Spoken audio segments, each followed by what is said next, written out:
ئێمە هەر لە کۆنەوە خەباتی کوردایەتی و تێکۆشان و بەرخودان و هەروەها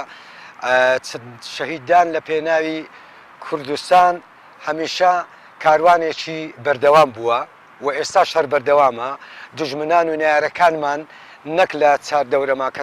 چاردەورەمان بەڕاستی دژمنی کورتچەیە هەر ئیران و عێراق و تورکیا و سووریا بووە کە مافی گەلی کوردی زەوت کردووە. بەڵام ئەوانە بەردەوام بووینە و بەڵام لە پاڵ بەردەوام بوونی نارەکان و دژمنەکانمان ئێمەی گەلی کوردیش و شۆڕژێرەکانی کوردیشمان شۆڕش لە دوای شۆڕشەکان هەموو پێشمەرگە دێرینەکان و هەموو ئەوانەی جانی خۆیان بەخت کردووە و ئێستاش لەگەڵدابی بەردەوام بووینە لە پێناو ئەو ماف و ئازادیانە و ئەو خاک و نیشتیمانەی کە پێی دەگوترێ کوردستان بە ئەوان هەر بە خۆیان بڵێن. ئێمە یەک پەیامم هەیە، ئەو دەیڵێ کوردستان بوونی نییە زۆر ئاساییە، بە هەزارە قسەی وا کراوە، بەڵام گرنگەوەیە لە هەر چوار پارچە هەرێمی کوردستان بە یەک دیدگا سەیری کوردبوون بکەن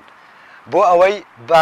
هەمویان بتوانن پاڵپشتیەکی بەهێزە بێ بۆ ئەوەی بتوانین مافەکانی خۆمان و لە هەموو پارچەکانی تریش بتوانن بەرەنگاریان ببنەوە و نەتوانن جارێکی تر بەو قسە قێزەوانە و بەو قسە ناشرینانەیان کە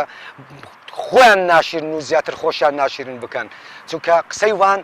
دڵنیام بستێک ناڕوە، چونکە کورد بوونی هەیە، کوردستان بوونی هەیە و دژمنان هەوڵیان داوە بوونی نەبێ، بەڵام لەگەڵ هەوڵ و تەقەلاکانیشان بوونی کورد هەمیشە بەردەوام بووە و لە دوو دێرە شعریش دەڵێم گەر ئێمەی کورد یەکگرتوو بین هەر کەس بڵێت ئێمە شێرین هەر وەک چۆن بەعسن نەهێشت سەد بەعسیش بی پێی دەوێرین. هیوادارم گەلی کورد لە هەر چوار پارچەی کوردستان بەرەنگاری هەموو ئەو دژمن و نارانە ببێتەوە کەوا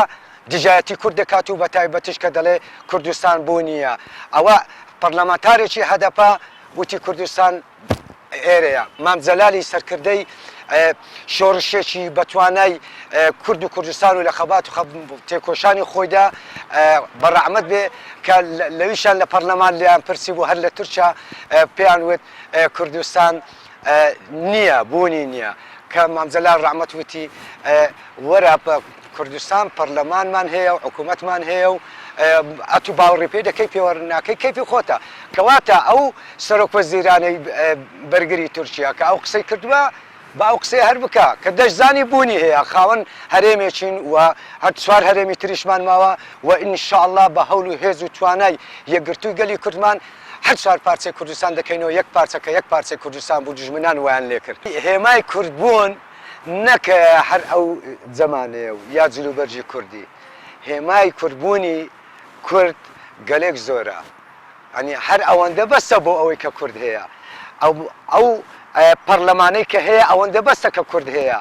هێزی پێشمەرگەی کوردستان بەسە کە تێگەشتی ڕوبەڕووی هەموو دژمنان و نارەکان بوویتەوە کە چی پێ دەگوترێ، دەڵێن هێزی عێراقی، دەڵێن هێزی تورکی، نەخێر، هێزی پێشمەرگە، هێزی پێشمەرگەی کوردستان، کەواتە ئەوە خۆی لە خۆیدا ئەو احترافی پێناکە. هیوادارم سبەی ئەو نەعە شەخسانە بە یەکگرتووی هێزی گەلی کوردستان ئەوانە گۆڕ بە گۆڕ وەکو دژمنی سەرسەختی کوردستانی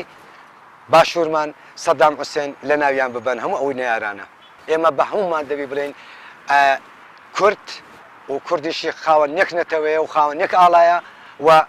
یەک پارچەی هەرێمی کوردستانمان هەیە نەک چوار پارچە، بەڵام بەداخەوە ئێمە لە هەرێمی خۆمان ئێمە لێک پارچە هەرێمی خۆمان ئێمە دوو کردوتمانە دوو بەش کە کاتی خۆی دژمنان کردیان بە چار بەش، ئێمە لە هەرێمێکی ئازاد هەرێمی باشوور کردوتمانە دوو بەش، کەواتە ئەمە هەڵەیەکی گەورەیە بۆ ئەوەی خەڵکانێکی تریش بەلا ڕێدا بچن. ئەگە وشیاری نەتەوەیی نەبێ بەڕاستی ئەوە پەکەکەیە و ئەوە دیموکراتەوە ئەوە پێشمەرگەیە، ئەوە کارشی هەڵەیە بۆنەوەی داهاتوو. هیوادارم بتوانن پەیامێکی نەتەوەیی بە لە ڕوانگەی پەروەردەوە لە منهەجەوە بتوانن هەموو ئەو نەوەی نەتازە پێ بگەینن لەوەی کەوە کورد کوردە و کوردستانیش کوردستانە و خاوەنی هەرێمی خۆشمانی.